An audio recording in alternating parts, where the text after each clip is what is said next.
Fresh മത്തി വരഞ്ഞത്, ഇഞ്ചി, വെളുത്തുള്ളി, ചെറിയ ഉള്ളി ഒരു 5-6 എണ്ണം, വറ്റൽമുളക്, ഇത് കാന്താരി, ഇത് പുളി, നമ്മുടെ പിഴുപുളി എന്ന് പറയും അല്ലെങ്കിൽ വാളംപുളി എന്ന് പറയും, കുറച്ച് 1 ടേബിൾ സ്പൂണ് കുരുമുളക്.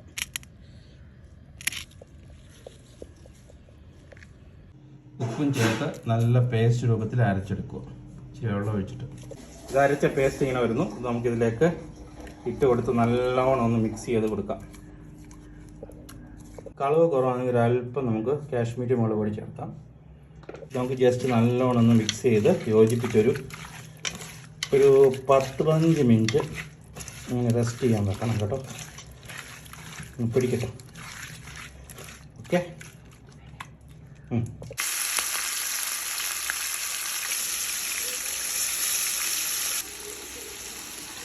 കറിവേപ്പില മണ്ടയ്ക്ക് ഇങ്ങനെ സ്പ്രെഡ് ചെയ്ത് കൊടുക്കുന്നു.